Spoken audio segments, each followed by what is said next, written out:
What is going on, everyone? My name is Andy. Welcome back to another FPL video. In this one, it's the Game Week 31 preview, so I'm going to go through a bunch of questions and topics that you've put to me and give you my opinion. The only questions I've kind of ignored for this video are around Marcus Rashford and Luke Shaw, and I know everybody wants an update about how long they're going to be out for. What do we do if they're out for a short time? What do we do if they're out for a long time? But there's a Europa League game tomorrow for Man United, so Erik ten Hag will have a press conference today, but I've got to get this video recorded before that happens. So I have team selection tomorrow. I own both of Rashford and Luke Shaw, so I'll discuss it then. We'll also have final thoughts on Friday for any more questions you have once we've seen what happens in that Europa League game and what Erik ten Hag says. So I'm sure I'll touch on Rashford and Luke Shaw in this video for various questions that we've got, but I haven't answered any specific ones for that reason. So hopefully that makes sense. Plenty of time to cover it before the Game Week 31 deadline. If you enjoyed the video, make sure to give it a like, hit that subscribe button if you haven't done so already, and let's jump into it. So I suspect this question might have actually been centered around Marcus Rashford, but I guess some of you are probably looking to sell players like James Maddison as well. So who are the best sub £8 million midfielders who don't blank in Game Week 32? And I've taken this as 8 million or below, which is why Jarrod Bowen is on the list. Let's start off with the two Arsenal players first of all. Martinelli and Odegaard, both 6.7 million. I think given everything we know about Arsenal, how good they've been so far, the amount of chances they've created this season, the amount of goals they've scored, I think they are the obvious picks to go for, even though 4 of the next 6 fixtures aren't fantastic. And one of the reasons I think that is because of the way the fixtures fall. So although they've got to play Man City away, Chelsea at home, Newcastle away and Brighton at home over the next 6, and on paper all 4 of those fixtures could be fairly difficult, their 2 best fixtures are in the next 2 game weeks, West Ham away and Southampton at home. So I think if you're going for someone 8 million or less, you just pick an Arsenal player, you take the next 2 game weeks, hope you get obviously plenty of points, and then if you have to hold them longer than that, it's not the end of the world, because whether or not Arsenal win, lose or draw those next 4 games, they're still going to continue to score goals, right? Because everything we've seen so far suggests that will continue to happen. Between the 2 players, Marseille and Odegaard, I've talked a lot about them recently. I still think if you want to go, if you're the type of FPL manager that wants to play it absolutely safe and get secure minutes for the rest of the season, then you go for Odegaard. For what it's worth, there hasn't been a huge part of this season where Martinelli has missed minutes. There was that period where Nketiah was playing and Trossard first came in and he was playing on the left more so than as the number 9. But recently that hasn't happened. So I wouldn't be massively worried about Martinelli. I think in some cases you just get him now. He's more direct, more likely to score you a goal, and then maybe reassess later if you need to. But like I said, if you want to play it absolutely safe, go for Odegaard. I would not begrudge anyone who wants to pick Martinelli right now because he looks fantastic. For the rest of it, I'm not really convinced about any of the other players that you could pick from. And I think in a lot of cases, there's an argument to be made that it might even be better to get a player that blanks in 32, because in the long run with the extra fixtures like Grealish or another Brighton midfielder or something like that, they will repay the points. Now obviously you have transfers, so you could get a player in for the short term that does play in 32, then remove them for someone that doubles in 34. A lot of that will come down to your own personal team, how many transfers you've already got planned and stuff like that, but it is something to consider. If you do want to go for someone that doesn't blank and you don't want to go for an Arsenal player, you could look at West Ham. The problem is they've been hit or miss for most of the season. A lot of it has been misses, and the fixtures aren't even that good. So if we look down to Game Week 35, for example, they do have a double in 34, so that is worth mentioning.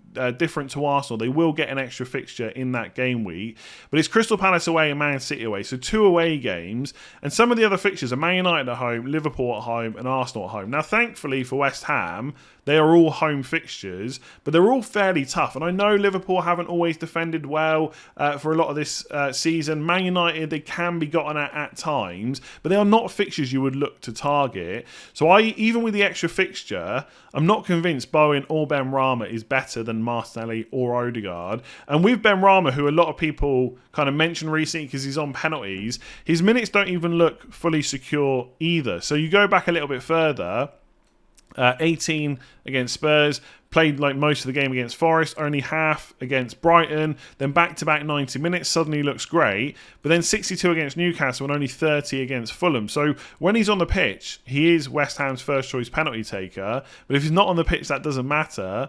And again, it comes down to that opportunity cost, that midfield spots are quite precious right now because there's so many good options and a lot of people are moving to 3-5-2.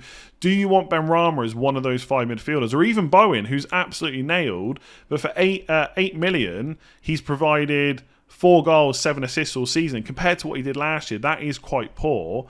And so unless you really want that extra fixture, I just think the fixtures and the games they have overall are just not great. So I wouldn't go there either, I don't think. With Gakpo, we're going to discuss him a little bit later. If you were sure about his minutes, I actually think he's quite a good pick, but I'm not that convinced. But we'll talk about him later. With Andreas Pereira, he's interesting because in seasons gone by, when you get a 4.5 million midfielder that is nailed on to play, has some genuine attacking threat as well, as we can see here, right? He's got for the season, and bear in mind, while Mitrovic is suspended, he'll probably be first choice penalty taker as well. He's got 3 goals, 10 assists, right? So that's more attacking returns than Jarrod Bowen, and yet he's dropped in price. And the reason for that is there's so many other good midfielders out there. Now, if you do need someone that cheap, and you're looking to mostly play 3-4-3, he is a fantastic option because Fulham's fixtures are decent. Everton away, Leeds at home, Villa away. They also double in 34, but again, it's quite a tough one. Man City away, Liverpool away. But then with that extra fixture, they then go into Leicester at home, Southampton away. So fixture-wise is great. Price-wise is great. He's probably on penalties as well. There's not really too much to dislike about him, apart from the fact he takes up a midfield slot. And again, there are so many good midfielders right now. I'm not sure how long-term Andreas Pereira will be in your team. But if you do need someone that cheap, he is absolutely the best option to go for. And then you've got Elise, who a lot of people have started talking about after he got 3 assists against Leeds. I do feel this is a little bit knee-jerk. I know that Palace have got some pretty good fixtures coming up. I'm not sure how much of it was new manager bounce and how much of it was just they played Leeds away and the defence is poor. They also played Leicester. They're not a very good defence either. But you can't deny the fixtures they've got coming up are great. So Southampton away, Everton at home, Wolves away, West Ham at home. Spurs away, I guess, is their toughest game on paper. After that, it's Bournemouth, Fulham and Forest. So fixture-wise, Crystal Palace is one of the best runs for the rest of the season. But with no additional fixture over Arsenal players, would you back Elise versus an Odegaard or Martinelli? Again, price comes into it. Elise is 1.3 million cheaper, but unless you need that money for a big transfer elsewhere, that doesn't really matter. So as much as the fixtures are good, I feel like people are looking at Elise because he's just banged 3 assists. And look, there's every reason to look at a player when they do well. It's whether or not they can continue doing that for the rest of the season. And maybe he will. Maybe Roy Hodgson will have them playing really great attacking football. The fixtures are definitely there. But if you're asking me whether I want to see Odegaard or Martinelli in my team or Elise, I think I'm picking the Arsenal boys. So I know it's really obvious just to choose them.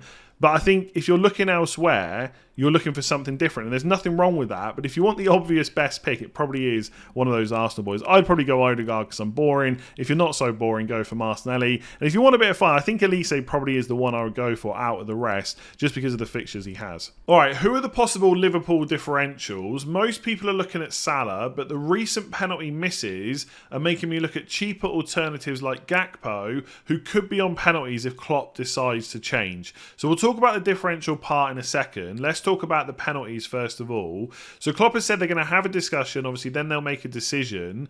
We may not know what that decision is until the next penalty is taken. So I think we need to be careful about picking players on the basis they might get penalties, because it could just be that Salah keeps them.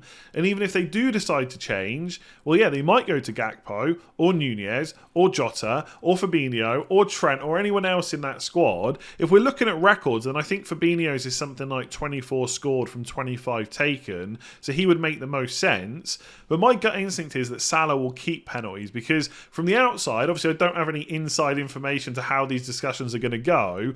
Klopp looks like a really good man manager, among other things. And I don't think he's going to go up to Salah, his best attacker that plays pretty much every game, that scored all the goals for them, or a lot of the goals for them over the last few seasons, and tell him he's off penalties. I think it's going to be more of a discussion between the two. Salah gets asked if he wants to keep them, and he's probably going to say yes, right? He is the guy, the main guy for Liverpool over the last 4 to 5 seasons. I don't think he's going to give them up that easily. And his record isn't perfect, but it's not bad either. So my gut instinct is that Salah will keep them, and even if I'm wrong about that, we're probably not going to know who becomes first choice unless Klopp tells us. So I'd be careful about picking players based on them maybe getting penalties. In terms of differentials, I think going forward, unless Liverpool absolutely smash the likes of Leeds in 31, Nottingham Forest in 32, West Ham in 33, all of their players, outside of probably Salah, are going to be differentials for most of the rest of the season. And I'm not talking like 1 or 2% owned in the top 10k, etc.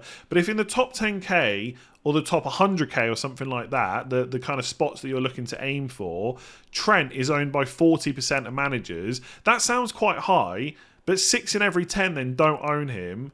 And for given what we know he's capable of doing, I would still class that as a bit of a differential. When players like Trippier are up at like 80, 90, 100%, that's not a differential whatsoever. A Liverpool player with the fixtures they've got that's only 30 or 40% owned, that is still differential in my eyes. So I suspect that Salah will creep up. Even people that say they don't want him, they will want him by the time we get to game week 34. We saw that in game week 25. So he probably won't be a differential, but the rest of them will be. The problem is when you look at the attackers, the minutes just aren't secure enough, right? Luis Diaz is probably going to be back by the time we get to game week 34, at least involved in the squad. So then you've got Diaz, Jota, Nunez and Gakpo and Firmino for just those 2 spots on the left and obviously the central position, because Salah is pretty much going to start every game on the right wing. He's not going to get benched that often. And we can see that even with Diaz currently injured, or currently obviously he's been out for a while, Gakpo hasn't started every game. And if you ask me what the front 3 first choice is right now, it's probably Nunez, Gakpo and Salah, but when Diaz is fully fit, he's definitely going to play a role on that left side. Firmino is probably still going to get a few minutes here or there, although I do think in some ways Klopp is looking ahead to next season when Firmino is not going to be there, so I don't think he's going to get many starts, maybe right at the end of the season for their last home game. And then the other one is Jota, and even if he's not part of Klopp's first choice 11, he is great and he's going to continue to get used. And you look at Gakpo's minutes, you know, only played 11 against Chelsea, did start the 3 games before that, City, Bournemouth and Man United, which is why I think he's first choice, but then only 14 against Wolves. So there is going to be the odd game from now until the end of the season where he doesn't play. And because there are so many midfielders to choose from, I don't know if he's that good for 7.6 million that he's worth the worry of the games that he might not play in, right? He's a good option if he plays every single game, but I just don't think that's the case. If you're going to go for someone that's not completely nailed, I think you just go for Darwin Nunez. Goal threat, he's a lot higher. And also the key thing for me is he takes up a forward spot instead of a midfield one. I could list off like a list of names of like 8 to 10 midfielders that I would want in my team. Forwards is a lot tougher. I'm probably going to sell Kane in the next kind of 3 to 4 weeks. Watkins is good for the next 3. Maybe after that I'm not so worried. Maybe people want Isak. Outside of that, there's not a huge amount of names that spring to mind, apart from obviously Haaland, who we're all going to own anyway. So I don't know if Nunez has been carrying a little bit of a knot, but he's only started 1 of the last 3. But before that, he also started kind of Bournemouth, Man United and Wolves. So maybe there's a little bit of rotation. Gakpo plays in one that Nunez doesn't, and Nunez plays in one that Gakpo doesn't. But you can just see there's an issue there with minutes. So as much as they're differentials, they're not necessarily ones you can rely on. I think defence is probably more worth looking at. Someone like Trent Alexander-Arnold, who is going to be somewhat of a differential given what we know he's capable of. He's not going to have that ownership he's had in the past of like 70, 80, 90% in the top 100k or whatever it is. Now, they haven't done great defensively, but the fixtures are pretty good for the rest of the season. So even though they don't have another double after 34, they've got good single game week fixtures, and you just hope that they can finally put some clean sheets together. Thiago is back, that's going to help, and obviously you get the attacking returns as well. So if I'm looking at Liverpool players, I'm looking at Salah and then probably Trent, maybe Robertson or Van Dijk. They're all differentials, but I just think for Gakpo, I just wouldn't want him to be using up a spot in midfield, and I wouldn't use penalties as your deciding factor, because there's absolutely no guarantee that Salah loses them, and if he does, that Gakpo will get them. So I think if you want to go for a differential attacker, I'd probably go for Nunez, but the minutes are going to be all over the place for absolutely everyone that isn't Mo Salah. Alright, talking of Kane to Salah, I assume most of us would like to get Salah back, and that means getting rid of Kane. Would it be viable to do it this game week, as lots of us want to get rid of Maddison, Rashford, etc., or should we wait until game weeks 33, 34? Now, this is of course going to be team dependent, but if you think about how most squads are set up, even if you've got Maddison and you really don't want to play him against Man City away, or Rashford, who's probably going to be out for game week 31, and there's no other midfielder that you want to bring in that you've got the money for, most people have got a pretty good bench. So you could just bench them instead. So if you look at my team, for example, I've got Rashford in the first 11, but if he's injured for 31, and I don't think that removing him this week is my best move, I can just play March instead. So it's not like essential for a lot of you to have to get Salah in for that position. And obviously there are other midfielders you could buy instead that maybe you can afford.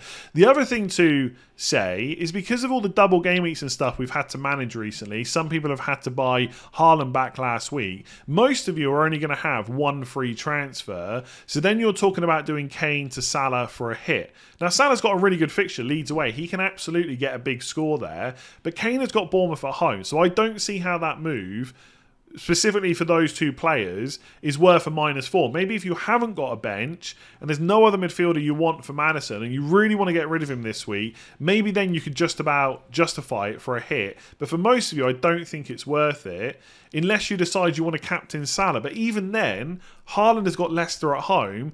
Everybody that owns Haaland is going to go for him captain. So I think you've only got one free transfer and you've got a pretty good bench, or there's someone else you could just buy for Maddison or Rashford instead, I would just delay this move. I know that Salah looked really good against Arsenal. He is someone that I would love to have this week, but I don't think he's so much of a necessity that you have to take a hit. Now, we can then include free hit in 32 or not into the equation. If you're free hitting in game week 32, therefore you can just get Salah in for that week pretty easy.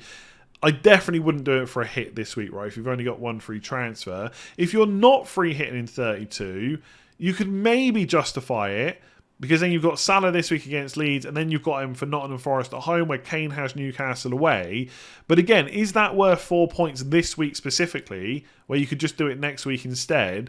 Probably not. So now I will say my original plan was to get Salah in for Kane in game weeks 33, 34 anyway. So maybe subconsciously I'm just still biased towards making that move. But even so, with the extra information we've got since I originally made that plan, I don't really see many reasons to change that for a lot of people, right? Like I said, if you're in this position like me, where you've got Rashford, he's out for a while, you don't want someone like Grealish, you've got no bench, maybe you make that switch because you can get a decent forward in and then Salah as well. But who even is that forward that you absolutely need this week? Tony is still one yellow card away from a suspension.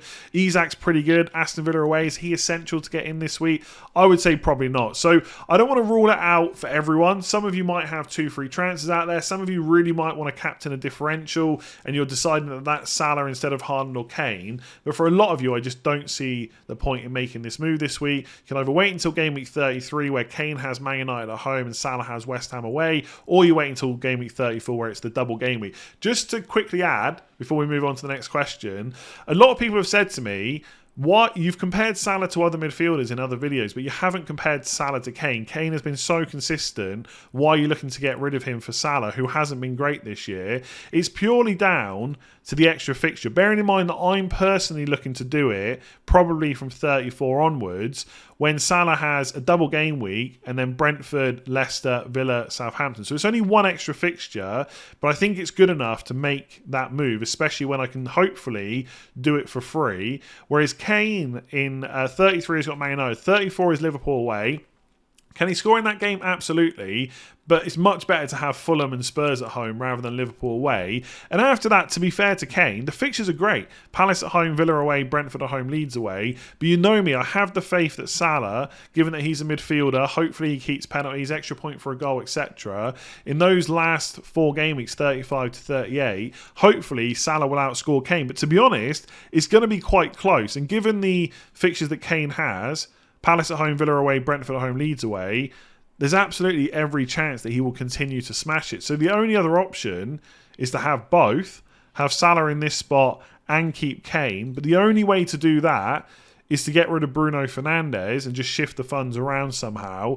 I just think with Fernandes having a double in 34 and 37 and basically being nailed on and on penalties and hopefully being more advanced now Casemiro and Eriksen are back, I just don't think that is worth the sacrifice either. So for me, it's a straight up Kane versus Salah, and I'm going to back the extra fixture and go back to Salah, who you all know I love anyway. If you want to keep Harry Kane, because he's been so consistent, that is absolutely what you should do. So a few different people asked me this question, presumably starting to make plans for the double in Game Week 34 and beyond. Who are the best 5 midfield options for Game Week 34, keeping in mind Brighton, Man City and Man United players will all have future double game weeks as well? And I've thought about this a lot. I've also talked about it a lot. I don't think my opinion has changed massively. If all 7 of the players on screen are fit, it's the middle 5 that I would choose for Game Week 34. So Salah, Rashford, Fernandes, and then 2 Brighton midfielders. If you want Solly March instead of McAllister or Matoma, that is perfectly fine. For what it's worth, I own Matoma and March, not McAllister, and I've got no intention to sell either of them or to bring McAllister in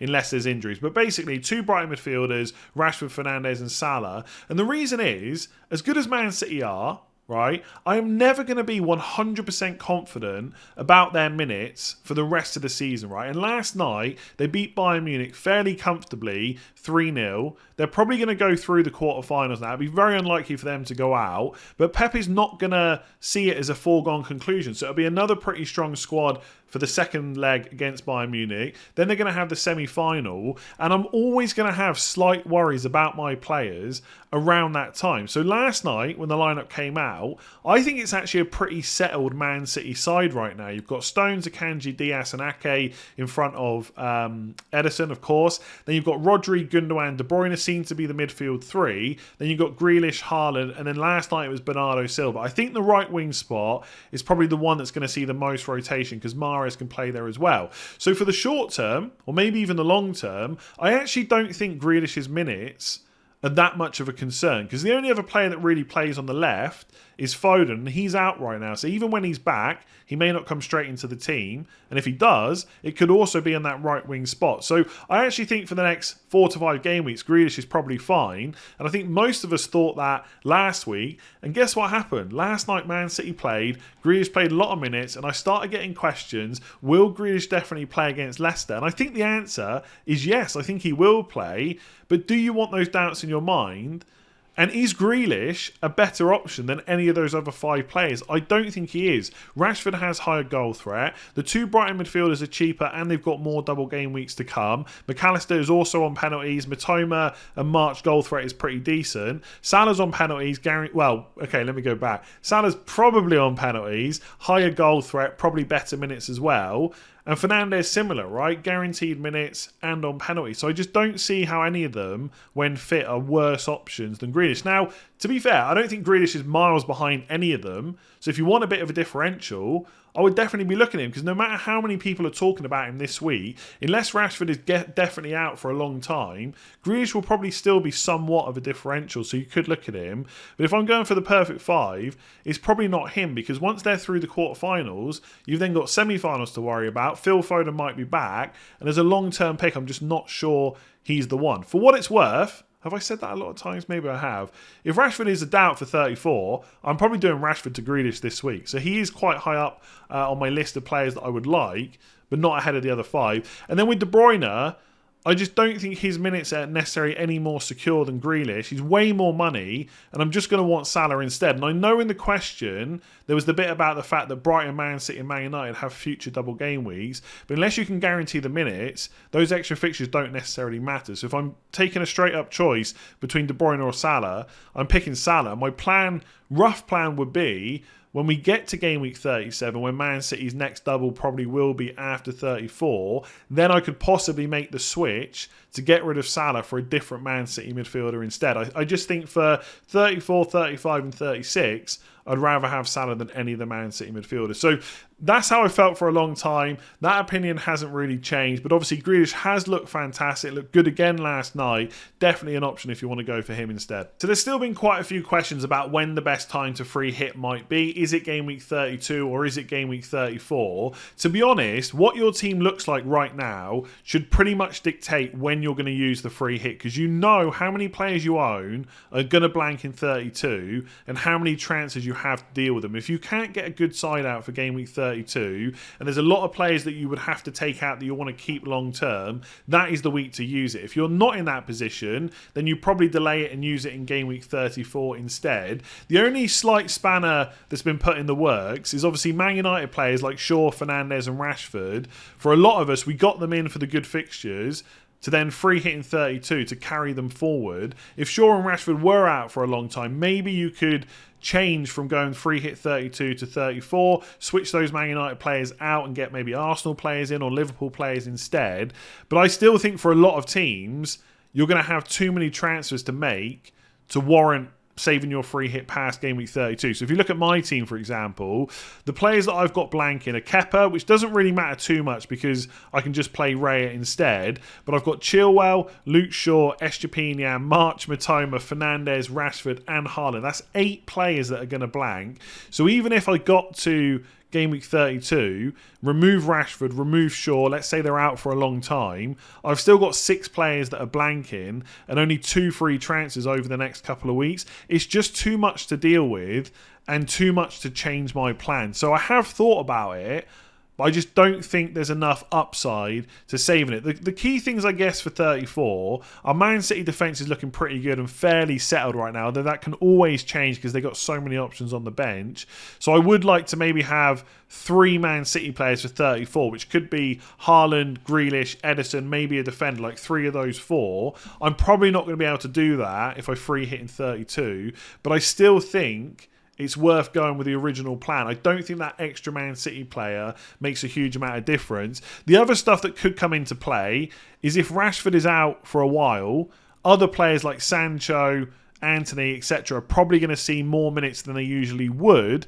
But would I want to carry them through for most of the rest of the season? Probably not. But if I free hit in 34, I could take a punt. It could be Martial. It could mean that I have 3 Liverpool players like Nunez, Salah and Trent, but I don't want to carry all those through for the rest of the season. So there are lots of benefits to going in 34, but none of the ones that I can think of outweigh switching my plan. If you're looking at your team, thinking I can get through 32 without a free hit, I don't really want to use it, then save it. Just because a lot of people have talked about free hit 32 doesn't mean you have to do the same. And bear in mind that a lot of us that have committed to that plan now cannot back out of it. We don't have that choice. We've got too many players that are going to blank. So when is the best time to use it? That really depends on your team. So with Aston Villa only conceding 2 goals in their last 6 games, is it still worthwhile bringing in one of their defenders? And I would say maybe. It depends on a few things. If we look at the last 6 matches for Villa, they start from Crystal Palace at home in game week 26. And in the home games in particular,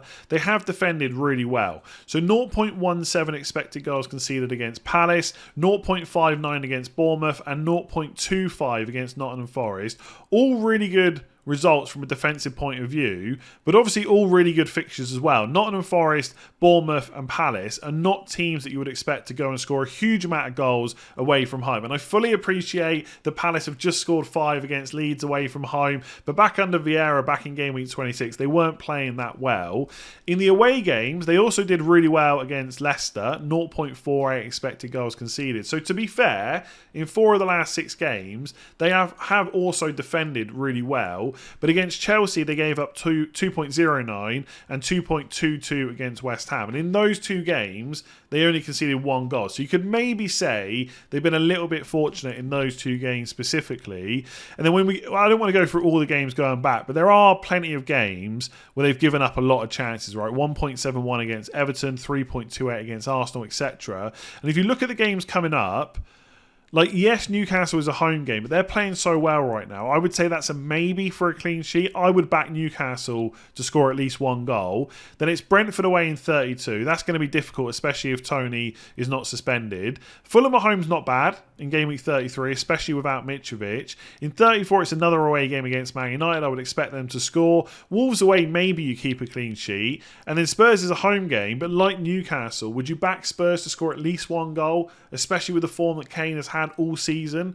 Probably. So I'm looking at the next 6 game weeks thinking, where's a really good chance of a clean sheet? Fulham at home and Wolves away. Outside of that, I'm not so sure. Now, that doesn't mean they should be avoided, because for some of you, you're not free hitting in 32. So you might look at it as, well, they've got 2 home games in the next 3 and a match in game week 32. Maybe I hope Tony's suspended, they keep a clean sheet there.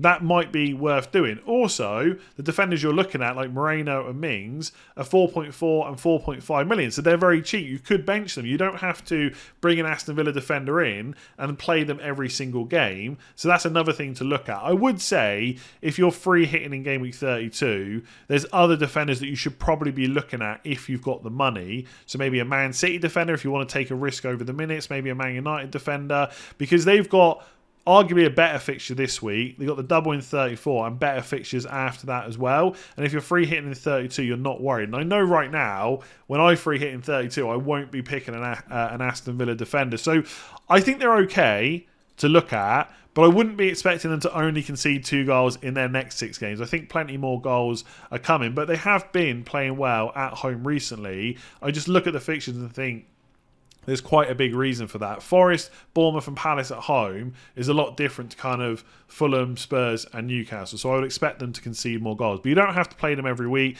In terms of the best options, Moreno has played the last 6. So perhaps he's had a part to play in that, right? He started every single game. He's definitely more attacking than Mings. I just always worry that Lucas Dean might start at some point. So if you don't want to take the risk, you go for Mings for 0.1 million more. If you prefer a more attacking defender who can pick up bonus points too, then it's Moreno. But I don't think that they're essential by any means. They're okay, but the longer you leave it to bring in this Aston Villa defender, the worse it gets, because the fixtures after the next 3 are not ideal for clean sheets. So unless you're going from this week, I would just probably ignore them. And if you're free hitting in 32, I'd almost certainly ignore them. So there we go. I'm going to leave that one there. If you enjoyed it and found it useful, make sure to give it a like. Hit that subscribe button if you haven't done so already. I'll be back tomorrow with a team selection video, final thoughts on Friday, and deadline stream on Saturday. So there's plenty of time to discuss any injury updates about Luke Shaw and Rashford specifically, which hopefully we get from Erik ten Hag. Not a guarantee, but fingers crossed. So let's see what happens. Thanks for watching this one. Give it a like, hit subscribe, and I'll catch you again tomorrow.